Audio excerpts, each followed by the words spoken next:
Notre invité politique, c'est donc Guillaume Lacroix. Bonjour. Bonjour. Vous êtes le président du Parti radical de gauche. Nous sommes ensemble pendant une vingtaine de minutes et on va parler notamment de votre future liste aux élections européennes. Cette interview, elle est comme chaque jour en partenariat avec la presse régionale qui est aujourd'hui représentée par Fabrice Vesser-Redon. Bonjour. Bonjour Fabrice, Alexandre. vous êtes rédacteur en chef au groupe EBRA, donc les journaux de l'Est de la France. Guillaume Lacroix, d'abord, une réaction à la disparition de Gérard Collomb. On l'a appris ce week-end, l'ancien maire de Lyon, l'ancien ministre de l'Intérieur. Qu'est-ce que vous retenez de ce parcours politique ? Difficile de résumer le parcours politique de Gérard Collomb rapidement. Évidemment, comme je crois tous les habitants d'Auvergne-Rhône-Alpes, tous ceux qui l'ont aussi croisé, nous ne sommes pas de la même génération politique, mais faire de la politique dans la même région, c'est forcément croiser Gérard Collomb.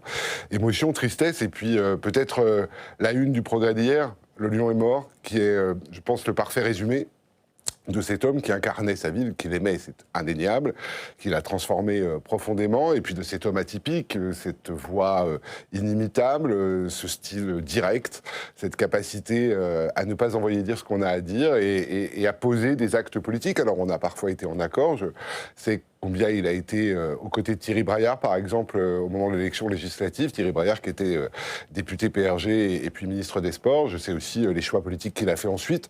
C'est un homme libre. Et oui, justement, sur le fond, c'était un homme de centre-gauche qui finalement a partagé les mêmes valeurs que vous. Est-ce qu'il a eu raison à la fin de son parcours politique de faire ce mariage entre le centre-gauche, le centre-droit autour d'Emmanuel Macron ? Il a essayé cette voie politique, il l'a quittée aussi. Pas forcément dans le même état d'esprit qu'il y était rentré, parce que le en même temps a ses limites, et que si Gérard Collomb a plutôt été cet homme du en même temps, et puis pour être maire de Lyon, il faut plutôt être un homme en capacité de compromis, de conciliation entre des pensées différentes, il n'empêche qu'à la fin, les choses se sont quand même un peu crispées avec la majorité, au moment où le en même temps était basculé peut-être plus d'un côté que de l'autre. Gérard Collomb a été chassé de son fauteuil de maire par les écologistes. Est-ce qu'avec du recul, vous diriez qu'il a raté un rendez-vous avec les questions environnementales et plus globalement avec ses partenaires de gauche ? Non, je ne pense pas. Je pense qu'il a cultivé jusqu'au bout sa liberté de ton, sa liberté d'esprit. Je crois qu'il a quand même donné à Lyon un rayonnement extraordinaire que chacun reconnaît aujourd'hui. Et donc, par principe, c'était un homme qui allait de l'avant. Parfois, quand on va de l'avant, on n'est pas compris dans son temps. En 2018, quand il quitte le ministère de l'Intérieur au moment de la passation de pouvoir avec Édouard Philippe, il a eu cette phrase, ce constat sur la fracturation du pays. Je le cite, « Aujourd'hui, nous vivons côte à côte. Demain, je crains que nous vivions face à face ». Est-ce qu'il a été visionnaire quand on voit ce qui se passe aujourd'hui dans notre pays et pas plus tard que ce week-end avec les événements de Romans-sur-Isère ? J'allais vous dire, il suffit de regarder ce qui se passe dans la Drôme pour comprendre le niveau des tensions qui existent dans notre pays, le niveau de fracture aussi. Comprendre que partout, la violence émerge depuis des années, mais qu'elle devient aujourd'hui une forme d'expression systématique, que la violence devient le nouveau mode de rapports sociaux, ce qui est extrêmement inquiétant, insupportable. Quand ça conduit évidemment à la mort de Thomas, ça devient ingérable, ça devient immonde. Quand ça conduit aux exactions de l'extrême droite à Romans ce week-end, c'est encore plus insupportable parce qu'on n'en finit pas de faire monter la violence. Et quand je vois M. Ciotti avoir la ratonnade tolérante, pour ne pas dire bienveillante, je me dis qu'il y a aussi un accompagnement de certains responsables politiques, et aujourd'hui terriblement sur tout l'arc de l'extrême gauche à l'extrême droite, qui ne comptent que sur les violences pour remplacer le débat public. C'est extrêmement inquiétant sur la concorde civile et sur l'esprit républicain qui devrait régner dans notre pays, surtout au moment où notre pays pleure un jeune homme assassiné dans une soirée dans la Drôme. Alors on va parler des élections européennes puisque samedi à Paris, vous avez annoncé que le Parti radical de gauche allait présenter une liste aux élections européennes, une liste que vous mèneriez. Ce serait la 5e liste de gauche, après celle du Parti socialiste, des écologistes, des insoumis, des communistes. Pourquoi encore aggraver la division de la gauche ? D'abord, ce ne sera pas du tout une division puisque c'est la seule liste hors NUPES. Je note que la balkanisation de la gauche, c'est dans la NUPES, c'est leur affaire. Hors NUPES, je ne connais à ce stade qu'une seule liste, celle que nous proposons de présenter. Ensuite, je sais bien que les procès en division viennent toujours, mais je préfère les procès en division que les procès en compromission. Il se trouve que ma famille politique, depuis l'origine, n'a pas souhaité aller dans la NUPES, parce qu'elle ne souhaitait pas se soumettre au projet politique des Insoumis. et encore moins à l'infamie d'un certain nombre de leurs responsables depuis les dernières semaines. Qui est-ce qui pourrait composer cette liste aux élections européennes ? Nous avons dit d'entrée de jeu que le sujet aujourd'hui, c'était effectivement au moment où notre pays connaît des tensions inouïes, au moment où la violence s'exprime partout, au moment où la violence s'exprime autour de nous. Nous sommes dans un contexte international extrêmement inquiétant, au moment où les défis aussi auxquels nous sommes confrontés, je pense au réchauffement climatique, je pense aux défis y compris économiques. Dans ce moment-là, on ne peut pas vraiment se permettre de vouloir jouer la bannière d'abord. Il faut d'abord jouer le rassemblement, l'ouverture, la capacité surtout à apporter des réponses cohérentes aux peurs, aux colères. Et donc nous allons ouvrir notre liste à toutes celles et ceux qui sont orphelins de cette gauche républicaine, laïque, pro-européenne, toutes celles et ceux qui, des déçus du macronisme jusqu'à Glucksmann, jusqu'aux écologistes de Jadot, veulent faire une liste cohérente politiquement pour répondre aux problèmes des Français. Le nom de Bernard Cazeneuve circule beaucoup, il pourrait accompagner cette liste ? Bernard Cazeneuve a créé la convention dans laquelle nous l'avons rejoint pour faire le rassemblement. Bernard Cazeneuve est un homme qui prône le rassemblement de la gauche cohérente depuis des mois et des mois. Donc Bernard Cazeneuve reste sur cette ligne politique qui est la sienne. Par ailleurs, la convention n'est pas un parti politique. Oui, mais pour ces élections européennes... Bernard Cazeneuve est un homme d'État. Je ne pense pas que son rôle soit aujourd'hui d'être vraiment impliqué dans ce moment de construction des listes politiques. Il dira ce qu'il a à dire. Il a commencé à le dire chez nous samedi, en disant qu'il prônait le rassemblement. Il dira dans les semaines qui viennent comment il voit évoluer la situation. C'est sa parole. Il n'a jamais été question qu'il en soit la tête. Non. Est-ce qu'il vous a dit qu'il allait s'engager dans la campagne à vos côtés ? Il a dit qu'il s'engagerait pour le rassemblement. Charge maintenant à celles et ceux à gauche, et donc au premier rang desquels le Parti radical de gauche, qui est quand même le seul parti qui propose le rassemblement. Moi, je ne note que des partis qui proposent d'être entre eux, enfermés dans leurs officines, qui ont toutes échoué. Alors que nous sommes les seuls à dire que, finalement, au regard de la situation, le sujet, c'est pas tellement le drapeau du parti, le sujet, c'est véritablement la patrie. Vous dites que vous êtes la seule liste hors NUPES. Le Parti socialiste a suspendu, a décidé d'un moratoire de sa participation à cette union de la gauche de la NUPES autour de la France insoumise. Pourquoi ne pas faire une liste commune avec les socialistes ? Et parce que moi, je ne crois pas que la politique, ce soit des moratoires.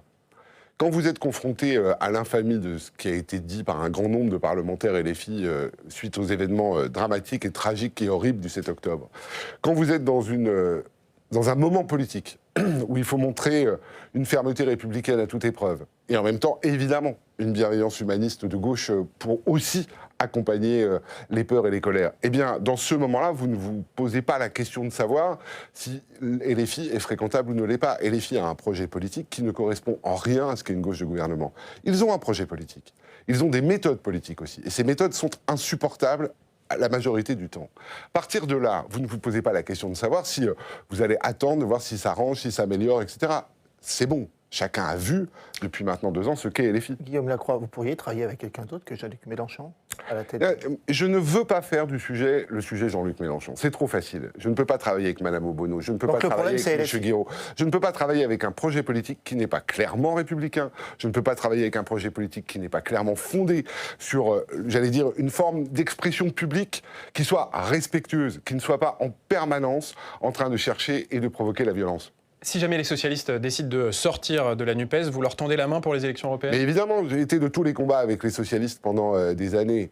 Donc c'est pas à moi qu'on va faire le procès de l'hostilité par principe au Parti socialiste. Simplement, je le dis, moi en 2019, je faisais la campagne de Raphaël Glucksmann aux côtés du Parti socialiste. Depuis, c'est pas moi qui ai changé. Depuis, c'est eux. C'est eux qui ont fait d'autres choix politiques. Je leur laisse faire, je les respecte, mais je ne les partage pas. Face à la situation politique, on ne reste pas dans l'hypocrisie, la lâcheté d'un moratoire. On sait où on habite et on le dit aux Françaises et aux Français. Vous savez, dans ce moment-là où les gens ne croient plus dans nos partis politiques, dans ce moment-là où les gens ne croient plus vraiment à la parole politique, il ne reste qu'une chose, la clarté de la sincérité. Donc, soit vous êtes sincère et clair, et nous sommes cohérents au PRG depuis des années, en disant nous n'irons pas nous soumettre au projet insoumis parce que ça n'est pas le nôtre. Il est contraire à notre histoire, il est contraire à notre philosophie politique. On est pour l'union de la gauche.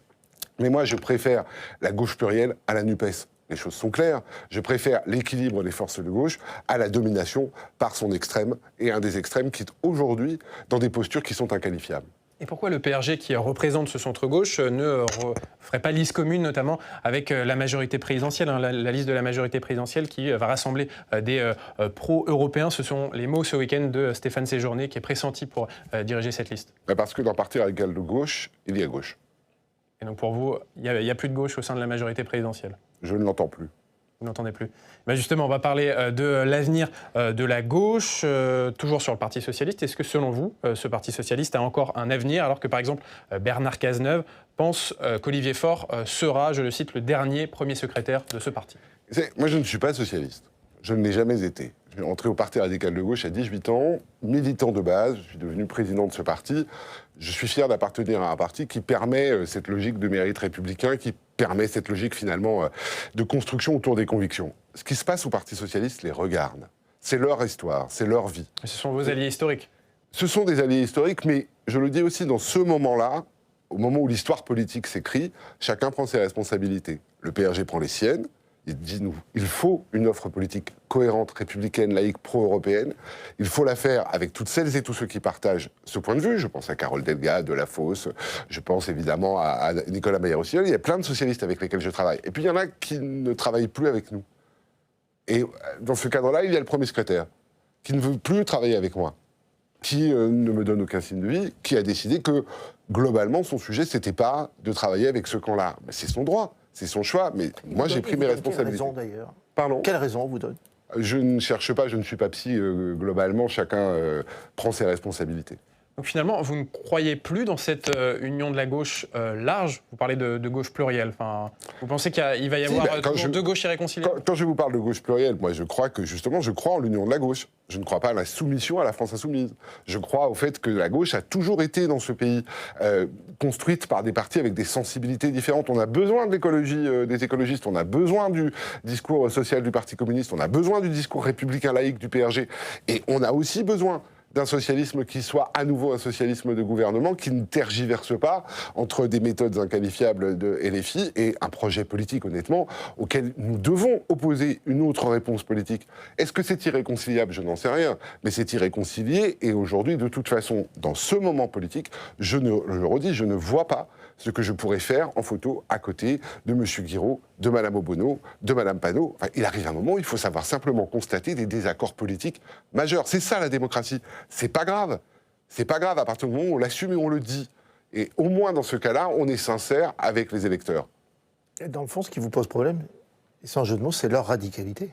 C'est leur extrémisme. Moi, je suis un radicalisé de la République. Mon parti est un parti radicalisé de la République. La radicalité n'est pas un problème. François Mitterrand était aussi dans une forme de radicalité quand il avait ses discours au moment de l'élection de 81. C'est pas la radicalité à gauche, elle est presque nécessaire pour faire changer profondément la société, parce que c'est pour ça que nous sommes là. Nous ne sommes pas là pour être les gestionnaires d'un système qui formidablement, j'allais dire, accompagne les Françaises. On sait bien aujourd'hui que notre pays est fracturé d'injustice et fracturé de ce sentiment d'éloignement entre les institutions et ces territoires, d'éloignement entre le réel et les décisions qui se prennent à Paris. Donc tout ça, il faut y répondre. On n'y répondra pas en étant simplement des comptables qui veulent succéder à d'autres comptables. Il faut une gauche qui soit claire, ferme.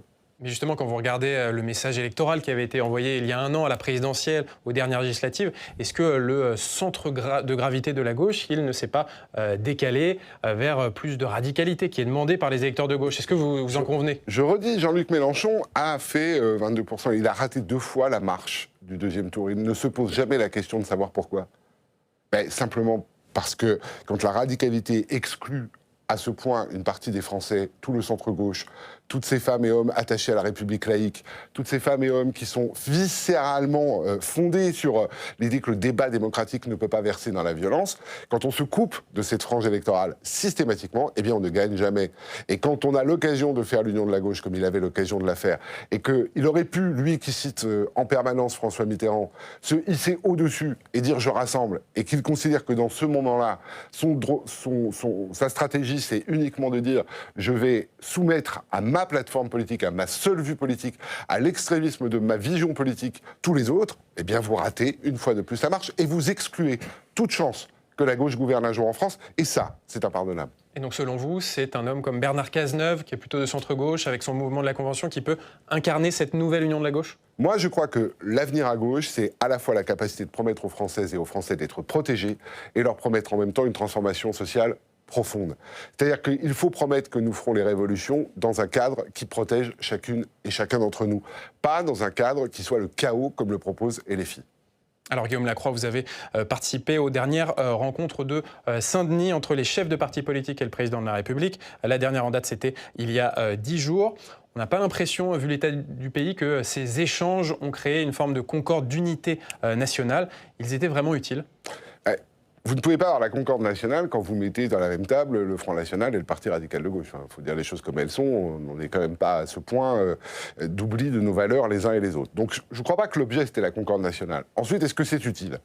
Se parler du pays avec le président de la République et les chefs de parti qui sont... malgré tout, les garants de la parole publique qui va ensuite être tenus pour essayer de maintenir la paix civile, ça n'est jamais inutile. Ensuite, ça a quand même permis d'évacuer la volonté affichée d'élargir le cadre du référendum pour en faire une espèce de votation suisse permanente sur des sujets dits sociétaux qui allaient, selon M. Ciotti, nous emmener jusqu'à un référendum sur l'immigration dont on ne voit pas bien ce qu'on aurait posé comme question.